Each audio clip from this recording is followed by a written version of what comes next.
আসসালামু আলাইকুম। এটেন বাংলা সংবাদে সবাইকে স্বাগত জানাচ্ছি আমি অনামিকা হাসান পুনম। শুরুতে বিআরবি কেবল সংবাদ শিরোনাম।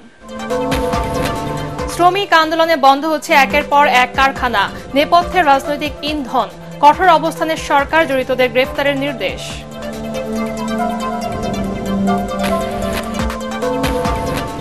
ঘুষ দুর্নীতি পুরোপুরি বন্ধ এবং সরকারি দপ্তরের সেবা সহজ করতে সচিবদের প্রতি বিশেষ নির্দেশনা প্রধান উপদেষ্টার।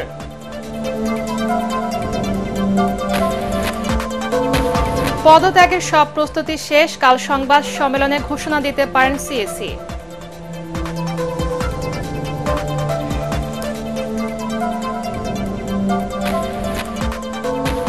ছাত্র জনতার অভ্যুত্থানে শেখ হাসিনার সরকার পতনের মাস পূর্তিতে রাজধানীতে কাল শহীদি মার্চ কর্মসূচি বৈষম্য বিরোধী ছাত্র আন্দোলনের।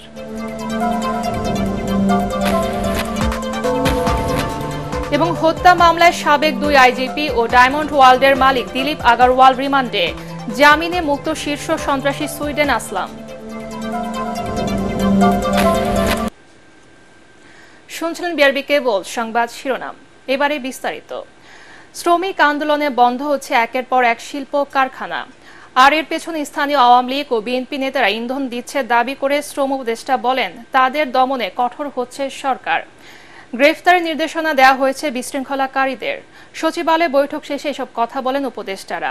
আইজিপি জানান পুলিশি কার্যক্রম স্বাভাবিক করার চেষ্টা চলছে। মাহবুব কবির চপ্পলের রিপোর্ট।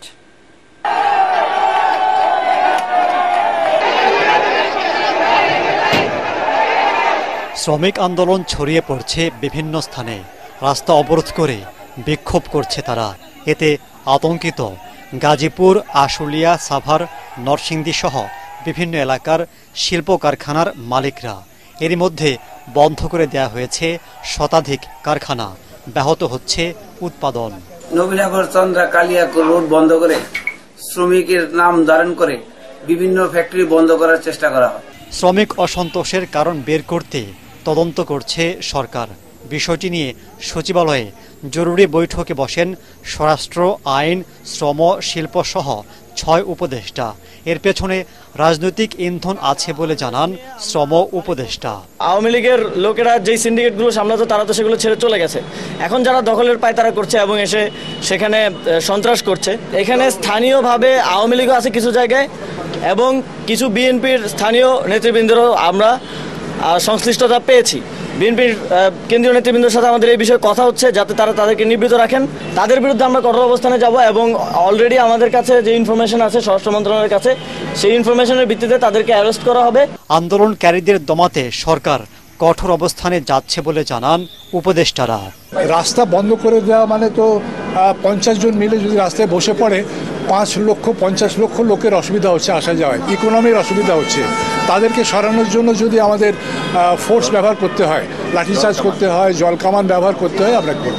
এ সময় আইজিপি মইনুল ইসলাম জানান শিল্পাঞ্চল সহ দেশের নিরাপত্তা নিশ্চিত করতে সব ধরনের পদক্ষেপ নেওয়া হচ্ছে। আমাদের বাহিনীর 2 জন এক্স প্রধান তারাও কিন্তু অ্যারেস্ট হয়েছে। যারা দুর্নীতি থেকে আরম্ভ করে অন্যায় অনিয়ম সবাই কিন্তু আইনের আওতায় আসবে।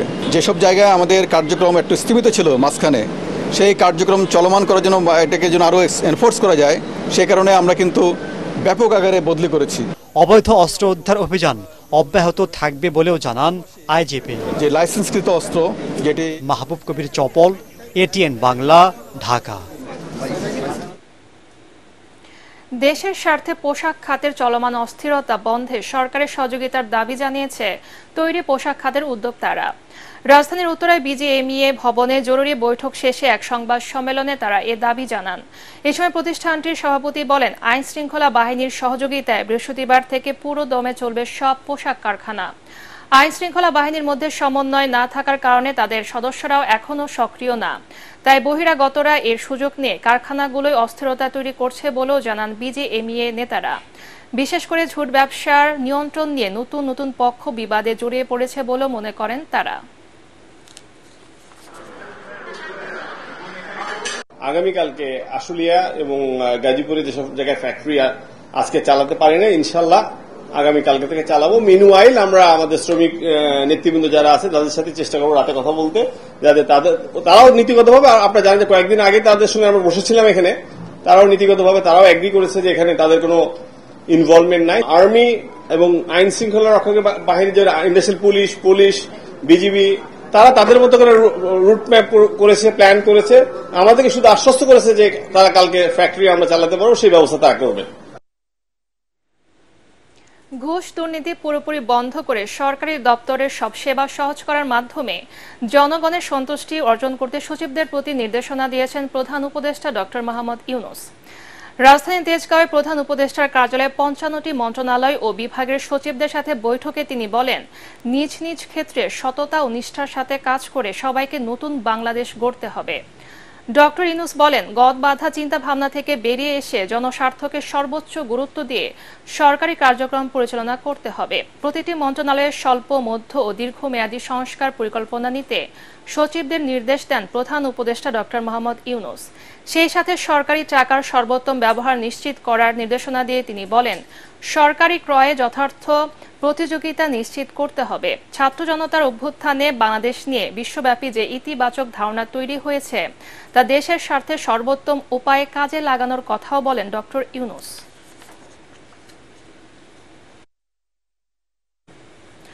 পদত্যাগ করতে যাচ্ছে কাজী হাবিবুল আওয়ালের নেতৃত্বাধীন নির্বাচন কমিশন।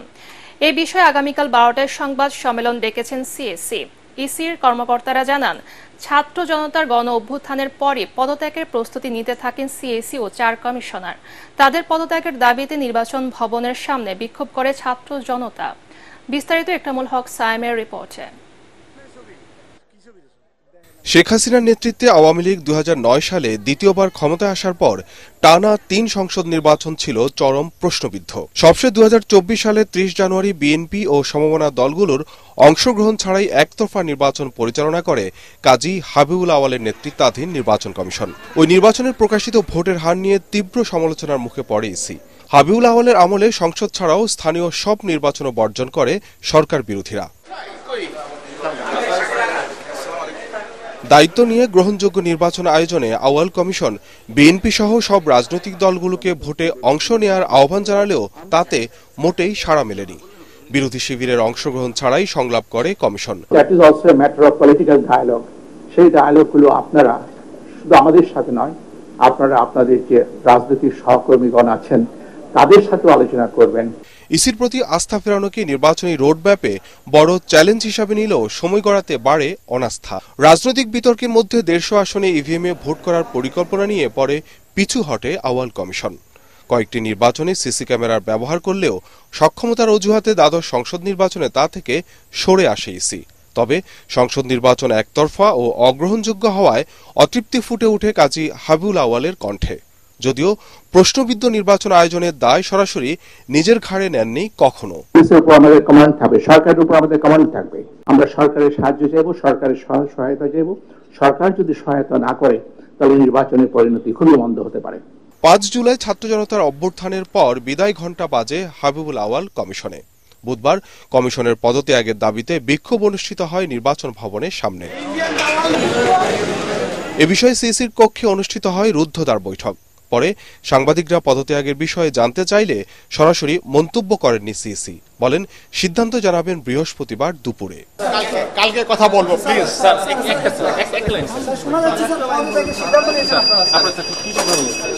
বলেছি তো আপনাদেরকে কালকে দাওয়াত করা হয়েছে, কালকে আসবে। কখন স্যার? আমি তো বলেছি নো কমেন্ট। আমি এখন কোনো কমেন্ট করবো না। আপনি কালকে দাওয়াত করা হয়েছে, আপনার রাষ্ট্রপতি কি বলছেন? রাষ্ট্রপতি আপনার ওনার সাথে দেখা করতে বলেছেন। স্যার কালকে সিদ্ধান্ত নিচ্ছেন স্যার? কখন দেখা করবেন স্যার? সিদ্ধান্ত কি নিচ্ছেন আসলে বলতে গেলে ২০২২ সালের ২৬ ফেব্রুয়ারি দায়িত্ব নেয় কাজী হাবিবুল আওয়ালের নেতৃত্বাধীন নির্বাচন কমিশন। ইকরামুল হক সায়েম, এটিএন বাংলা, ঢাকা। ছাত্র জনতার গণ অভ্যুত্থানে শেখ হাসিনার সরকারের পতনের ১ মাস পূর্তিতে আগামীকাল শহীদ মার্চ কর্মসূচি পালন করবে বৈষম্য বিরোধী ছাত্র আন্দোলন। ঢাকা বিশ্ববিদ্যালয়ের টিএসসিতে সংবাদ সম্মেলনে সমন্বয়ক সার্জিস আলম এই কর্মসূচি ঘোষণা করেন। এ সময় অন্যতম সমন্বয়ক হাসনাত আব্দুল্লাহ বলেন, আর কোনো স্বৈরাচার যাতে জন্ম নিতে না পারে তা নিশ্চিত করতে রাষ্ট্র ব্যবস্থায় প্রয়োজনীয় সংস্কার করতে হবে। আরও জানাচ্ছেন ইয়াসিন রানা। বৈষম্য বিরোধী ছাত্র আন্দোলনের পরবর্তী কর্মসূচি কি হবে তা নিয়ে সংবাদ সম্মেলন করে সংগঠনটির নেতৃবৃন্দ। সংগঠনের জেলা উপজেলায় কমিটি গঠন, 6 সেপ্টেম্বর থেকে সারা দেশে সফর কর্মসূচি সহ গণ অভ্যুত্থানের 1 মাস পূর্তিতে শহীদি মার্চ করার ঘোষণা দেওয়া হয়। এ সময় সংগঠনের অন্যতম সমন্বয়ক সার্জিস আলম বলেন, রক্তের দাগ এখনো শুকায়নি। স্বৈরাচার পতনে আহত অনেকেই এখনো হাসপাতালে। তাই বিজয় মিছিল নয়, শহীদি মার্চ করা হবে। এতে সকলকে উপস্থিত থাকার আহ্বান জানান তিনি। আমার ওই শহীদ ভাইদের, আমার যে ভাই বোনগুলো তাদের হাত হারিয়েছে, পা হারিয়েছে, চোখ হারিয়েছে, তাদেরকে স্মরণ করে, তাদের স্মৃতিকে ধারণ করে আমরা আগামীকাল 5 সেপ্টেম্বর আমাদের ছাত্র জনতার অভ্যুত্থানের 1 মাস পূর্তি উপলক্ষে আমরা একটি শহীদি মার্চ করতে চাই। এ সময় রাষ্ট্র সংস্কারের বিষয়ে আরেক সমন্বয়ক হাসনাত আব্দুল্লাহ বলেন, শেখ হাসিনা সরকারি প্রতিষ্ঠানগুলো ব্যবহার করে স্বৈরাচারী রাজত্ব কায়েম করেছিল। সকল প্রতিষ্ঠানে সংস্কার করতে হবে। বাংলাদেশ পুনর্গঠনের জন্য কোন কোন প্রিন্সিপালের ভিত্তিতে বাংলাদেশকে পুনর্গঠন করব, যেখানে আর কখনোই কোনো ধরনের কোনো রূপে আর ফ্যাসিজম ফিরবে না, এই ধরনের রাষ্ট্র ব্যবস্থাকে নিশ্চিত করার জন্য আমাদের কিছু ভ্যালুস ক্রিয়েট করতে হবে। প্রভু চলে গিয়েছে, দাসরা কিন্তু এখনো যায় নাই। প্রভু কিন্তু থাকে একজন, কিন্তু গত 16 বছরে এত লক্ষ কোটি দাস উৎপাদন করেছে। এখন আমাদের যুদ্ধটা কিন্তু এই দাসদের বিরুদ্ধে। শহীদি মার্চ বৃহস্পতিবার বিকেল 3টায় রাজু ভাস্কর্য থেকে শুরু হয়ে নীলক্ষেত, কলাবাগান, মানিক মিয়া অ্যাভিনিউ, ফার্মগেট, কাউরান বাজার, শাহবাগ হয়ে রাজু ভাস্কর্যে এসে শেষ হবে। ইয়াসিন রানা, এটিএন বাংলা, ঢাকা। রাজধানীর মোহাম্মদপুর ও নিউ মার্কেট থানায় করা হত্যা মামলায় গ্রেফতার সাবেক আইজিপি চৌধুরী আব্দুল্লাহ আল মামুন ও শহীদুল হককে রিমান্ডে নিয়েছে পুলিশ। সকালে ঢাকার সিএমএম কোর্টে হাজির করে তদন্তকারী কর্মকর্তা তাদের রিমান্ড চান। শুনানি শেষে হত্যা মামলায় শহীদুল হকের 7 দিন এবং চৌধুরী আব্দুল্লাহ আল মামুনের 8 দিনের রিমান্ড মঞ্জুর করে আদালত। রিপোর্ট করছেন জিএম তসলিম। কড়া নিরাপত্তায় সকাল 6:30টার দিকে সাবেক আইজিপি আব্দুল্লাহ আল মামুন ও শহীদুল হককে আদালতে হাজির করে পুলিশ। এদিন মোহাম্মদপুরে মুদি দোকানি আবু সাইদ হত্যা মামলার সুষ্ঠু তদন্তের স্বার্থে আব্দুল্লাহ আল মামুনকে 10 দিনের রিমান্ড চায় পুলিশ। শুনানি শেষে ঢাকার মেট্রোপলিটন ম্যাজিস্ট্রেট আখতারুজ্জামান 8 দিনের রিমান্ড মঞ্জুর করেন। এদিকে নিউ মার্কেট এলাকায় ব্যবসায়ী আব্দুল ওয়াদুদকে গুলি করে হত্যার মামলায় গ্রেফতার পুলিশের সাবেক মহাপরিদর্শক শহীদুল হকের 7 দিনের রিমান্ড মঞ্জুর করেন। শহীদুলের বিরুদ্ধে এই ঘটনার সঙ্গে, হত্যার সঙ্গে জড়িত থাকার বিষয়টি তদন্ত কর্মকর্তা উদ্ঘাটন করেন এবং আরো অধিক তদন্তের জন্য তাকে রিমান্ডে চাওয়ার দরখাস্ত দেন এবং এই রিমান্ড দরখাস্ত দেওয়ার পরিপ্রেক্ষিতে বিজ্ঞ আদালত রিমান্ড 7 দিনের রিমান্ড মঞ্জুর করেন। আব্দুল্লাহ আল মামুন সদ্য যিনি আইজিপি ছিলেন, প্রধানমন্ত্রীর কার্যালয়ে গিয়ে তার সঙ্গে সলা পরামর্শ করে এবং সেখান থেকে বের হয়ে আসে তিনি তার অফিসে সাংবাদিকদের সামনে এবং টেলিভিশনে বিভিন্ন মিডিয়াতে তিনি বলেছেন যে কঠোর হস্তে এই আন্দোলনকে দমন করা হবে এবং এও বলেছেন যে দেখামাত্র গুলি করা হবে কেউ যদি এই আন্দোলনে শরিক হয়। বসিলা চৌরাস্তায় যে হত্যাটা হয়েছিল দোকানি আব্দুল সাইদ, এই হত্যার সঙ্গে জড়িত থাকার কারণে তাকে গ্রেপ্তার করে এবং এই মামলায় শুনানি অন্তে তার বিরুদ্ধে 8 দিনের রিমান্ড মঞ্জুর করে। হত্যা মামলায় সুনির্দিষ্ট অভিযোগ ছাড়া কোনো রিমান্ড হয় না। আমরা বিজ্ঞ আদালতের সাবমিশনগুলো রেখেছি যে আইন যে মামলাগুলি হচ্ছে ঢালাওভাবে এই মামলাগুলোতে ভবিষ্যৎ কি এবং ভবিষ্যৎ যদি না থাকে তাহলে বাদী ক্ষতিগ্রস্ত হবে এবং প্রকৃত বিচার পাবে না। আদালতের কাঠগড়ায় দাঁড়িয়ে বিচারকের অনুমতি নিয়ে নিজেকে নির্দোষ দাবি করে বক্তব্য রাখেন সাবেক পুলিশ প্রধান শহীদুল হক। তবে এই সময় নিশ্চুপ ছিলেন সাবেক আইজিপি আব্দুল্লাহ আল মামুন। এর আগে গতরাতে উত্তরা থেকে তাদের দুজনকে গ্রেফতার করে গোয়েন্দা পুলিশ ডিবি। এদিকে ঢাকা জেলার অতিরিক্ত পুলিশ সুপার আব্দুল্লাহ হিল কাফিকে হাজারীবাগ থানার অপহরণ মামলায় আদালতে হাজির করে পুলিশ। সকাল 6:45টার দিকে তাকে আদালতে তোলা হয়। এ সময় মামলার সুষ্ঠু তদন্তের স্বার্থে তাকে 10 দিনের রিমান্ড নিতে আবেদন করে পুলিশ। শুনানি শেষে ঢাকার মেট্রোপলিটন ম্যাজিস্ট্রেট আখতারুজ্জামান 8 দিনের রিমান্ডের আদেশ দেন। এর আগে সোমবার কাফির বিরুদ্ধে মরদেহ পুড়িয়ে ফেলার অভিযোগে আশুলিয়া থানা ও হাজারীবাগ থানায় মামলা দায়ের হয়। প্রাথমিকভাবে আশুলিয়ার ঘটনায় তার সংশ্লিষ্টতা পাওয়ায় বিমানবন্দর থেকে ডিবি পুলিশ কাফিকে আটক করে। GM Taslim, ATN Bangla, Dhaka. বাড্ডার থানায় করা হত্যা মামলায় আলোচিত ডায়মন্ড ওয়ার্ল্ডের ব্যবস্থাপনা পরিচালক দিলীপ কুমার আগারওয়ালের 3 দিনের রিমান্ড মঞ্জুর করেছে পুলিশ। এর আগে গত রাতে রাজধানীর গুলশান থেকে গ্রেফতার করে র্যাব। রাত 10টার দিকে ডায়মন্ড ওয়ার্ল্ড কার্যালয় ঘিরে রাখে র্যাব সদস্যরা। এরপর ওই অফিসে অভিযান চালায় তারা। সম্প্রতি ডায়মন্ডের বদলে উন্নত মানের কাচের টুকরো বিক্রি করার অভিযোগে প্রতিষ্ঠানটির এমডি দিলীপ কুমার আগারওয়ালের বিরুদ্ধে তদন্ত শুরু করে সিআইডি। এছাড়া দুবাই, সিঙ্গাপুরে স্বর্ণ চোরাচালান সিন্ডিকেট নিয়ন্ত্রণেরও অভিযোগ রয়েছে তার বিরুদ্ধে।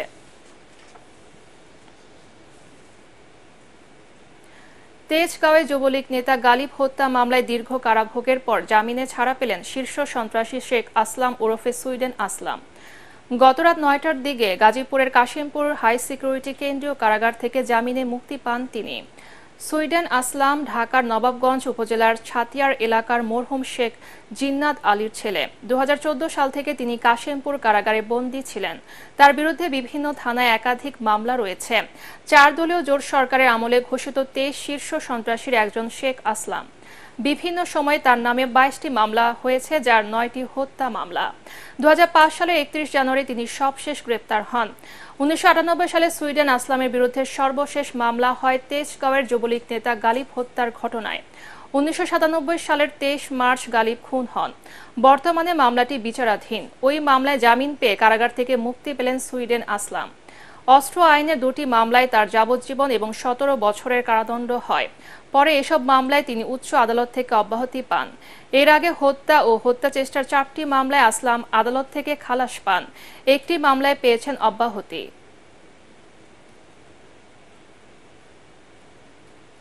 দুই-তিন বছরের মধ্যে আর্থিক খাত পুনরুদ্ধার হবে বলে আশা করছেন বাংলাদেশ ব্যাংকের গভর্নর আহসান এইচ মনসুর। অর্থ পাচার ও আত্মসাতের কারণে সংকটে থাকা 8 ব্যাংকে সীমিত আকারে তারল্য যোগান দেওয়া হবে বলে জানান তিনি। ব্যাংকার্স অ্যাসোসিয়েশনের সাথে আলোচনা শেষে গভর্নর জানান, ঋণ খেলাপিদের অর্থ সম্পদ জব্দ করে ঋণের অর্থ উদ্ধার করবে বাংলাদেশ ব্যাংক। শারফুল আলমের রিপোর্ট।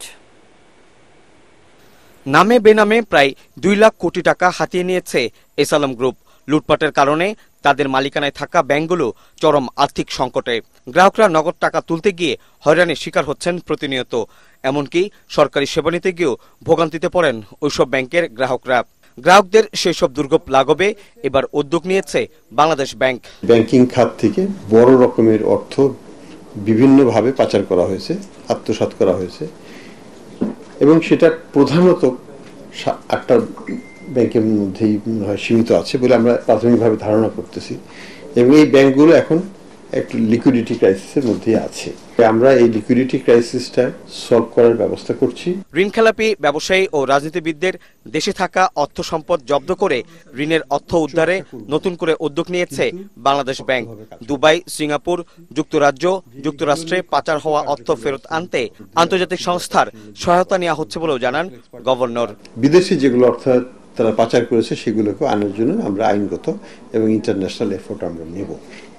এই ব্যাপারে আমরা ইতিমধ্যেই বিশ্ব ব্যাংকের সাথে কথা বলেছি। এর আগে ব্যাংকার্স সভায় মূল্যস্ফীতি না কমা পর্যন্ত পলিসি রেট বাড়ানো হবে না বলে জানায় বাংলাদেশ ব্যাংক। ডলার বিনিময়ে এক্সচেঞ্জ রেট 120 টাকার নির্দেশনা দেওয়া হয় ওই বৈঠকে। শারফুল আলম, এটিএন বাংলা, ঢাকা। আগামীতে জনগণের সমর্থন পেলে জাতীয় সরকার গঠন করে বিএনপি রাষ্ট্র পরিচালনা করতে চায় বলে জানিয়েছেন দলের ভারপ্রাপ্ত চেয়ারম্যান তারেক রহমান। ঢাকা বিভাগে তৃণমূল নেতাকর্মীদের সাথে মতবিনিময় করতে গিয়ে তিনি কথা বলেন। বিগত সরকারের শাসন আমলের কথা উল্লেখ করে তারেক রহমান বলেন, একদলীয় এক ব্যক্তির শাসন কায়েম করে জনগণের সব অধিকার কেড়ে নিয়েছিল আওয়ামী লীগ। দেশ পরিচালনার জ্ঞানী, গুণী, সুশীল সমাজের প্রতিনিধিদের অংশগ্রহণ নিশ্চিত করতে দ্বিকক্ষ বিশিষ্ট সংসদ ব্যবস্থা সংবিধানে সংযুক্ত করতে চায় বলেও জানান বিএনপির ভারপ্রাপ্ত চেয়ারম্যান। দলকে সংগঠিত করা এবং আগামী জাতীয় নির্বাচনের প্রস্তুতির অংশ হিসেবে তৃণমূল পর্যায়ে মতবিনিময় করছেন তারেক রহমান।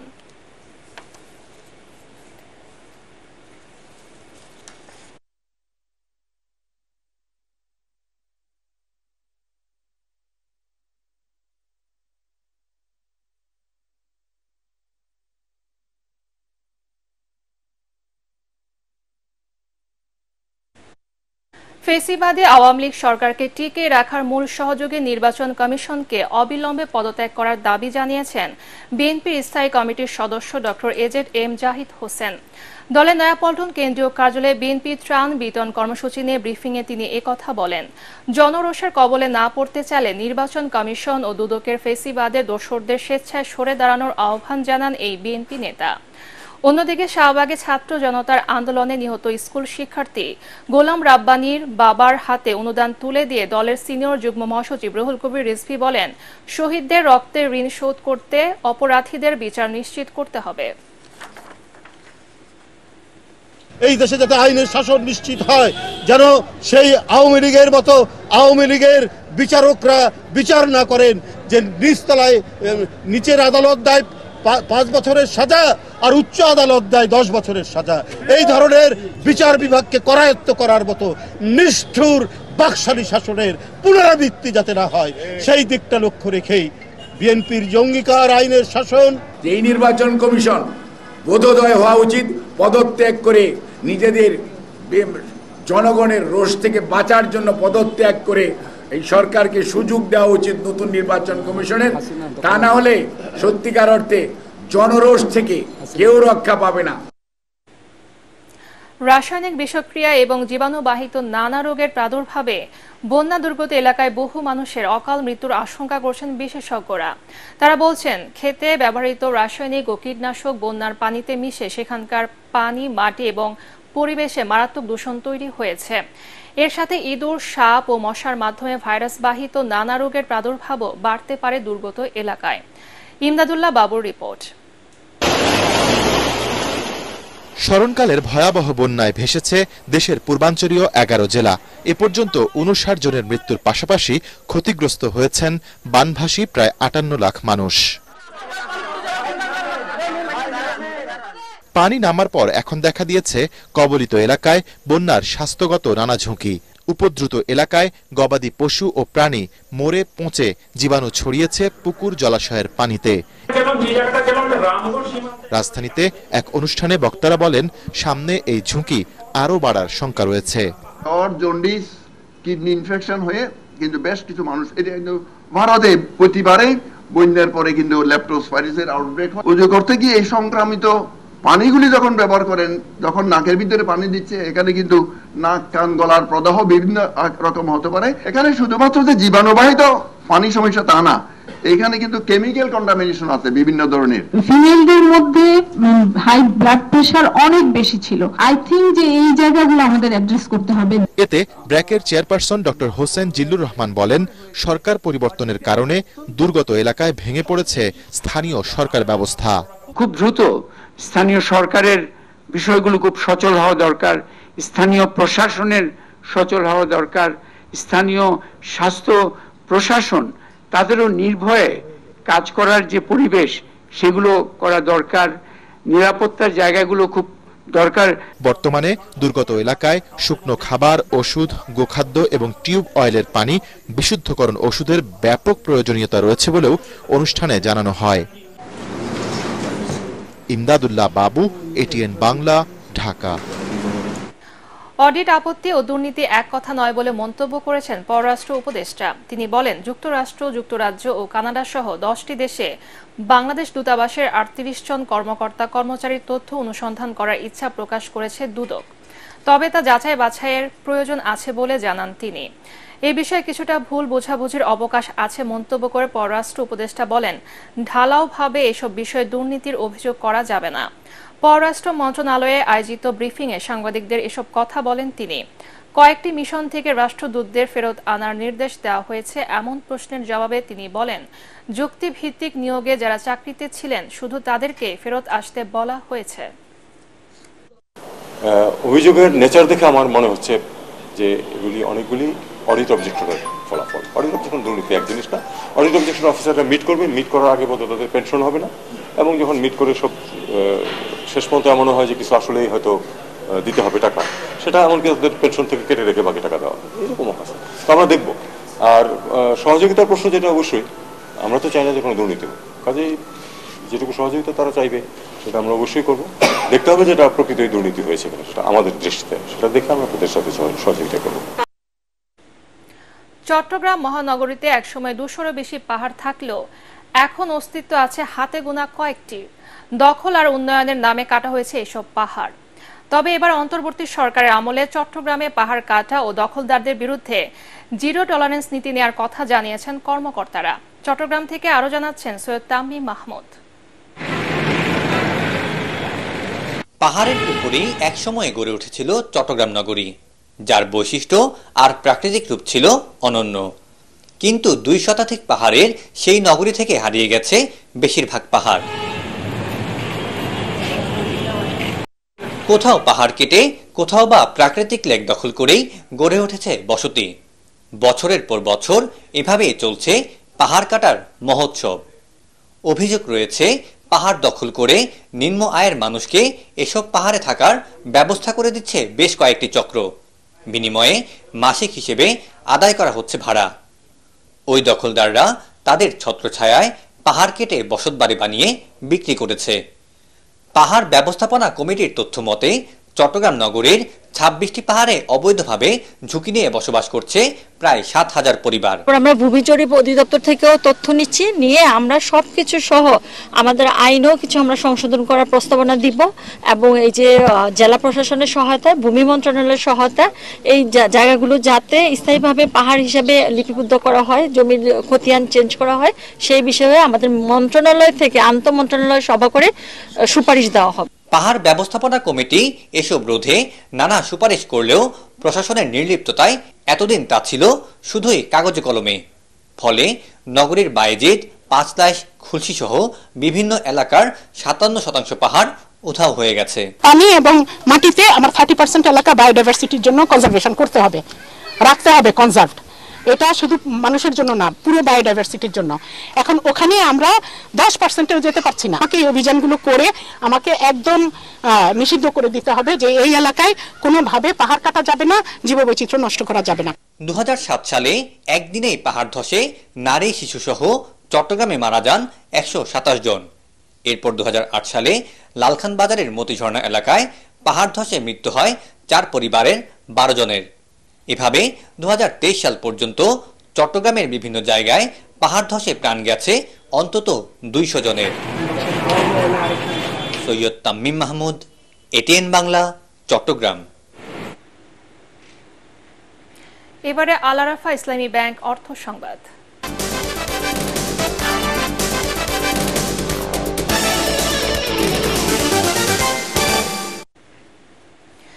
এফবিসিসিআই এর বর্তমান পরিচালনা পর্ষদের পদত্যাগ দাবিতে মানববন্ধন করেছেন সংগঠনটির সাধারণ পরিষদের সদস্যরা। মতিঝিলে এফবিসিসিআই কার্যালয়ের সামনে মানববন্ধনে সভাপতি সহ বর্তমান পরিচালনা পরিষদের সব সদস্যের দ্রুত পদত্যাগের দাবি জানান তারা। অবিলম্বে সংগঠনটিতে প্রশাসক নিয়োগের দাবি জানান সাধারণ পরিষদের সদস্যরা। তাদের অভিযোগ, বর্তমান পরিচালনা পর্ষদ সিন্ডিকেট করে নিত্যপণ্যের দাম বাড়াতে সহযোগিতা করছে। বিগত আওয়ামী লীগ সরকারের তোষামোদি ও সিন্ডিকেট বাণিজ্যের মাধ্যমে হাজার হাজার কোটি টাকা লুটপাট করেছে। অবিলম্বে এফবিসিসিআই সংস্কার করে ব্যবসায়ী সিন্ডিকেট ভেঙে পণ্যের দাম সহনীয় করতে সবার সহযোগিতা চান তারা। শহরের তাপমাত্রা এবছর তুলনামূলক বেশি থাকায় ডেঙ্গু পরিস্থিতি এখন পর্যন্ত নিয়ন্ত্রণে রাখা সম্ভব হয়েছে বলে জানিয়েছে ঢাকা দক্ষিণ সিটি কর্পোরেশনের প্রশাসক ডক্টর মোহাম্মদ শের আলী। গুলিস্তানের ডিএসসিসি নগর ভবনে গণমাধ্যমের সাথে এক মতবিনিময় সভায় তিনি বলেন, সেবার মান নিশ্চিতে স্থানীয় জনপ্রতিনিধিরা না থাকলেও সিটি কর্পোরেশনের নিজস্ব জনবল দিয়ে মশা নিয়ন্ত্রণ করে যাবে। তাপমাত্রা 35-এর উপরে থাকে তাহলে মশাগুলো সার্ভাইভ করতে পারে না। তো এই বছর এই পরিবেশটা আমাদের অনুকূলে গেছে, যদি তাপমাত্রার কারণে আমরা ক্ষতিগ্রস্ত হয়েছি, যার ফলে মশার ডেনসিটিটা অনেকটাই কমে গিয়েছে। আমরা স্বাস্থ্য অধিদপ্তর থেকে তালিকা সংগ্রহ করে নিয়ে সেই বাসাগুলিতে আমরা গিয়েছি এবং সেখানে মশার প্রজনন এরিয়ায় এবং যদি মশা জীবন্ত মশাও থেকে থাকে কোনো জায়গায়, লার্ভা যদি থেকে থাকে, সেখানে আমরা যে কোনোভাবে সেগুলোকে মেরে ফেলার আমরা উদ্যোগ গ্রহণ করেছি। এবার পার্টিস খেলার খবর।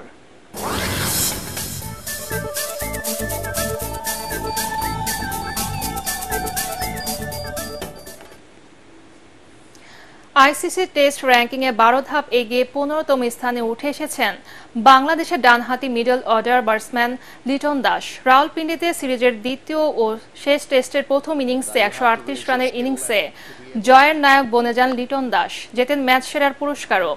এদিকে লিটনের চেয়ে 2 ধাপ পেছনে আছেন মুশফিকুর রহিম। প্রথম টেস্টে 191 রানের ইনিংস খেলে 7 ধাপ এগিয়ে ওই অবস্থানে আসেন তিনি। দ্বিতীয় টেস্টের পর তার র্যাঙ্কিংয়ে পরিবর্তন হয়নি। স্বাগতিক ভুটানের বিপক্ষে আগামীকাল আন্তর্জাতিক প্রীতি ফুটবল ম্যাচে মুখোমুখি হবে বাংলাদেশ দল। এই খেলার মধ্য দিয়ে 3 মাসের লম্বা বিরতির পর মাঠে ফিরছে জাতীয় দলের খেলোয়াড়রা। সবশেষ এশিয়ান অঞ্চলের বিশ্বকাপ বাছাইয়ের ম্যাচে লেবাননের কাছে 4-0 গোলের বড় ব্যবধানে হেরেছিল বাংলাদেশ। ভুটানের বিপক্ষের ম্যাচ দিয়ে জয়ে ফিরতে চায় জামাল ভুঁইয়ারা। তবে লম্বা সময় মাঠের বাইরে থাকায় এই ম্যাচে ফিটনেস একটি বড় ইস্যু হতে পারে। অনুশীলনে সেদিকেই বেশি মনোযোগী বাংলাদেশ দল। আর কন্ডিশনের সাথে মানিয়ে নিতে প্রথম খেলার 6 দিন আগেই সেখানে গেছেন জামাল ভুঁইয়ারা। এদিকে ঘরের মাঠের সুবিধা কাজে লাগে ভুটানও চাইবে বাংলাদেশের বিপক্ষে জয় তুলে নিতে। বৃহস্পতিবার ভুটানের রাজধানী থিম্পুতে বাংলাদেশ সময় সন্ধ্যা 6টায় শুরু হবে খেলাটি। রাতে দেশে ফিরছে পাকিস্তানের বিপক্ষে ঐতিহাসিক টেস্ট সিরিজ জেতা বাংলাদেশ দল। রাওয়ালপিন্ডিতে স্বাগতিকদের হোয়াইট ওয়াশ করা শান্তর দল ঢাকা আসছে 2 ভাগে। প্রথম গ্রুপ রাত 11টায় হযরত শাহজালাল আন্তর্জাতিক বিমানবন্দরে এসে পৌঁছাবে। দ্বিতীয় গ্রুপটি 3 ঘন্টা পরে রাত 2টায়। তবে দলের সাথে আসছেন না সাকিব আল হাসান। কাউন্টি খেলতে তিনি যাবেন যুক্তরাজ্যে। সেখান থেকে যোগ দেবেন ভারতের টাইগারদের পরবর্তী সিরিজে।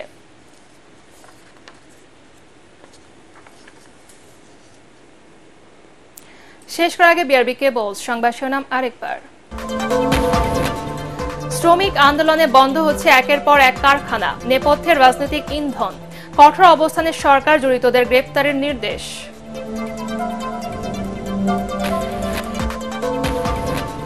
ঘুষ দুর্নীতি পুরোপুরি বন্ধ এবং সরকারি দপ্তরের সেবা সহজ করতে সচিবদের প্রতি বিশেষ নির্দেশনা প্রধান উপদেষ্টার।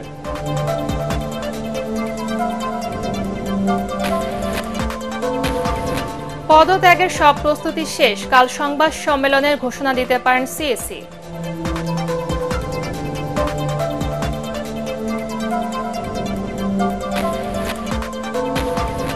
ছাত্র জনতার অভ্যুত্থানে শেখ হাসিনার সরকার পতনের মাস পূর্তিতে রাজধানীতে কাল শহীদি মার্চ কর্মসূচি বৈষম্য বিরোধী ছাত্র আন্দোলনের।